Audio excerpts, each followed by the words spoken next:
আসসালামু আলাইকুম। 21শে ফেব্রুয়ারি রোজ শুক্রবার কোনো কিছু না ভাববা কোনো কিছু না চিন্তা হইরা বড় বড় তিনটা টেয়ার বান্ডিল লই হইরা আমি আর আমার বন্ধু মিল্লা হইরা রওনা দিছি মাওনা বাজার এসিআই মোটরস এমআর শোরুম। আর এসিআই মোটরস এমআর শোরুমে কি কারণে যাইতেছি এটা তো আর আপনার করে কয়ে দিল লাগতো না, তখন সবাই বুঝজাল শুন। তবে রাস্তাতে যাওয়ার সময় আরো বিভিন্ন ব্র্যান্ডের শোরুম পড়ছে, কিন্তু আমার টার্গেট হয়েছে এমাহা। এই কারণে অন্য আর কোনো দিক না চিন্তা হইরা এরা সরাসরি এমআর শোরুমের মধ্যে আয়া হাজির। এমাহা বাইকের শোরুমের সামনে আয়া আমার বন্ধু ইয়ে করতেছেন, কারণ আমার একটা ছোটখাটো স্বপ্ন পূরণ হইতেছে। এই কারণে সবাই খুশি, আর সবার চেয়ে একটু বেশি খুশি হইতেছি আমি, যেহেতু আমার বাইক কিনা হইতেছে। এরকমটা না যে এটা আমার জীবনের প্রথম বাইক, এর আগে আমার আর একটা বাইক আছে ছোট মোটো, কিন্তু আমার লক্ষ্য আছে আর একটা বড় বাইকের মধ্যে শিফট হওয়ার কারণে, যার কারণে আজকে আওয়া। যাই হোক, বাইরে খাড়িয়ে থাকলে তো আর গাড়ি কিনুন যেত না। আমি আমার বন্ধু নাজমুল আর পিন্টুরে পাঠাই দিছিলাম আগে শোরুমের ভিতরে, তারা অলরেডি গাড়ি দেখতেছে। আমিও দিক বিক না চিন্তা হইরা আমিও ঢুকে পড়ছি। অলরেডি আমার কিন্তু গাড়ি কিন্তু চয়েসের মধ্যে আছে, তবে চয়েসটা হইতেছে কালারও পছন্দ আছে। তবে নতুন কিছু কালার আছে, এটা দেখার লাগে কিন্তু আমি একটু ঘুরে ঘুরে দেখতেছি। নতুন যে কালারটা ওইটা টিয়া কালারের মধ্যে, এটার মধ্যে আমি টুইটটা এটা দেখতেছিলাম যে আসলে এটা কিরম লাগে। কিন্তু আমার টার্গেট আছে কালার মধ্যে যে কালারটা, এটা আগের ওল্ড ভার্সনের কালারটা, এটা টিয়া কালারের মধ্যে যে কালারটা, এটার মধ্যে আবার উঠতে হেরে একটু দেখতেছিলাম যে কিরম লাগে।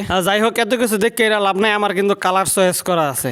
যেই কালারটা চয়েস করে হেডাই কিনাম, আর এত কিছু দেখে এরা লাভ নাই। এই কারণে শোরুমের ফিচিটার লইয়া এরা সরাসরি গোডাউনের ভিতর থেকে এরা চকচকে একটা বাইক বাহিরা লইছি। আর এদিকে যেহেতু আমার ছোট ভাই পিন্টু সিনিয়র মেকানিক, এই কারণে তারা দেখাইছিলাম দেখ সবকিছু ঠিকঠাক আছে নাকি। হ্যাঁ, দেখে এরা কইতেছে ডান ওকেট সবকিছু ঠিকঠাক আছে, এই বাইকটা নিঃসন্দেহে লইয়া লইতারো। যাই হোক, নতুন বাইক কেনার সময় আপনারা সবকিছু খুঁটিনাটি সুন্দরভাবে দেখে লবেন। বাইকের যদি যে কোনো একটা জিনিস সমস্যা থাকে তাইলে কিন্তু সমস্যা হইব এটা আপনার পরবর্তীতে, যার কারণে সুন্দরভাবে খুঁটা খাইটা দেখে লবেন। আমার মতো গাড়ি তো গোডাউনেতে বাহিরে লইছি, কিন্তু গাড়ি তো টিয়া ছাড়া দিত না, যার কারণে টিয়া পয়সা গুলান গুন্না হাইরে একটু দেন লাগবো। যার কারণে হ্যাগর কাউন্টারের মধ্যে এরা টিয়া গুলান আমি গুন্না দিতেছিলাম না, কইতাছিলাম ছোট ভাই পিন্টু আর বন্ধুরা গুন্না দিত ওরা টিয়া। কারণ টিয়া গুলান যদি আমি গুন্না দিই তাইলে কিন্তু দিবার মন চাইতো না, বহুত কষ্টের টিয়া। এতদিনের কষ্টে জমাই না টিয়া এক মুঠে এরম বা দেয়ালে আমি এটা আমি মানতারতাছিলাম না, যার কারণে হ্যাগরে কইছি তোরা টিয়া পয়সা গুন্না দিয়ে আমি আবার দিতে পারতাম না। এদিকে এবার ছোট মেকানিকটা গাড়িটা সম্পূর্ণভাবে তৈরি করতেছে, একটা বাম্পার দিছে, তার চেয়ে আর বেশি কিছু দিছে না। ও আরেকটা জিনিস দিছে, এটা হচ্ছে একটা গেঞ্জিটা অলরেডি আমি ফইরালছি। গাড়ির ব্যাটারি বাম্পার সবকিছু লাগাই এরা গাড়িটারে অলরেডি ওকে কইরালছি। আর বাহি আছেন খালি শুধু আমার কিছু সিল চাপ্পর সিগনেচার, এগুলোও দেখাইরা আমি এসিআই মোটরসের লগে যুক্ত হয়ে গেলাম।